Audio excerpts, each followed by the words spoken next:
বিগত বিধানসভাৰ নিৰ্বাচনত কাৰ্বি আংলং জিলাত মুঠ ৫টি বিধানসভা সমষ্টিত শান্তিপূৰ্ণভাৱে নিৰ্বাচন হৈ যায়।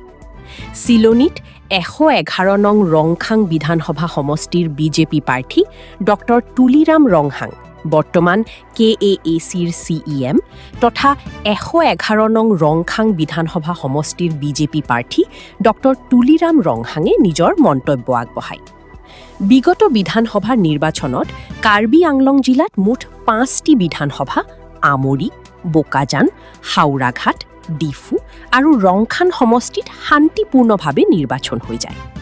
গোটেই বিধানসভাৰ নিৰ্বাচনত বিপুল ভোটত বিজেপি জয়লাভ কৰিব বুলি ডক্টৰ তুলিৰাম ৰংহাঙে জানিব দিয়ে। মই সবক ধন্যবাদ দিছোঁ।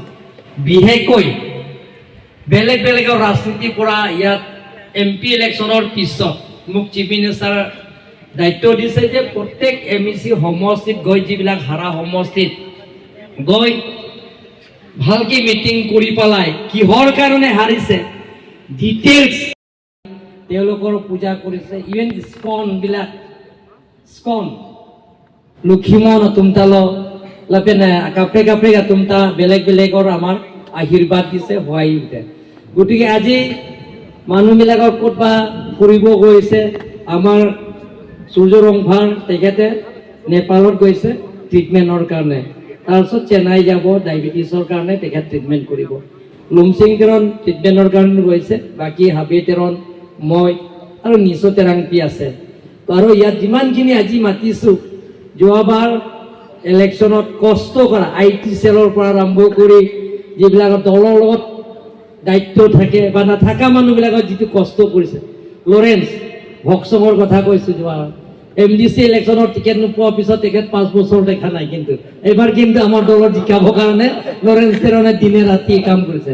আমাৰ মিঠু ইংলেং তেখেত আমাৰ বিজেপি লগত নাই, তথাপিও তেখেতে আমাৰ লগত আমাৰ বিজেপি কেণ্ডিডেট মানে মোক আৰু জিকাবৰ কাৰণে তেখেতে দিনে ৰাতি কাম কৰিছে। এনেধৰণৰ বহুত মানুহে আমাৰ লগত যোগদান মানে কাম কৰিছে। তেখেতসকলৰ লগত আমি একেলগে ভাত খাম বুলি মই আয়োজন কৰা হৈছে। আৰু আজি মই ধন্যবাদ দিছোঁ যিমানখিনি দল সংগঠন হিন্দী স্পিকিং আৰু বেংগলী সন্থা, অসমীয়া সন্থা আৰু ভাষী সন্থা ডিষ্ট্ৰিক্ট কমিটি এছেছমেণ্ট লোৱা নাই, কেণ্ডিডেট এছেছমেণ্ট লোৱা নাই, MEC এছেছমেণ্ট লোৱা নাই, কিন্তু লোকেল কমিটি আৰু পেইচ ইনচাৰ্জ আৰু শক্তি কেন্দ্ৰ ইনচাৰ্জৰ ৰিপৰ্ট মতে আমি বোকাজানৰ 43,000+ লিড লৈ আছে। গতিকে কণ্টেষ্ট প্ৰশ্নটো নুঠে, 10,000 ইফাৰ হ'ব পাৰে, তথাপিওতো 30,000 মানটো পায়। ছেকেণ্ড, ইয়াত মই জোকাইছোঁ, ইনচাল্ট কৰিছোঁ ইনডাইৰেক্টলি, কোনোবা ৰেকৰ্ড কৰিব পাৰে। ইয়াত এডভান্স কংগ্ৰেচুলেশ্যন জায়গা তাই মোক ফোন কৰিছে, তাৰপিছত কৈছে যে মই যাক জিকিব বুলি ক'লে এইটো হাৰাটো কনফাৰ্ম।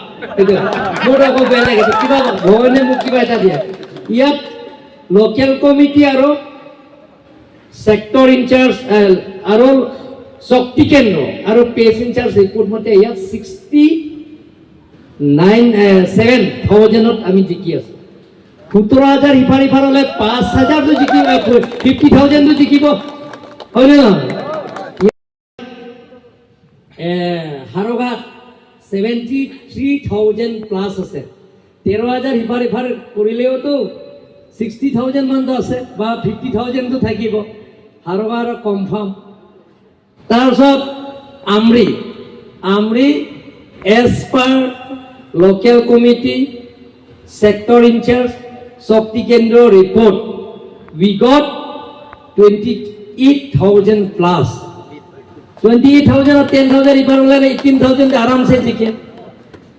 रंखान जेने तेने 80,000, 82 तेने 81,000+, कम से कम तो 20,000 মান লছ হলে 60,000 মান তো পাব তুলি পাব, হয়নে নহয়? গতিকে সকলো আশীৰ্বাদত এবাৰ গোটেইখিনি বিলাকে আমাৰ লগত সহায়িতা কৰিছে, তেখেতসকলক ধন্যবাদ দিছোঁ। গতিকে আমি একো দিব নোৱাৰিলেও মানে একেলগে আজি যিটো নেকি মানে উৰুকাও হৈছে, বিহু হৈছে, বিহু চেলিব্ৰেশ্যন সমান্তৰাল হিচাপে মই আৰু মোৰ মিছেছ 29 ইয়াৰ্ছৰ জাৰ্নি আমি একেলগে ভাত খাম বুলি আজি আপোনালোকৰ ওচৰত মাতিছোঁ।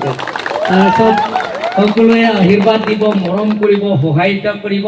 বেলেগ নহয়, মই আজি আপোনালোকে এজ পাৰ্ট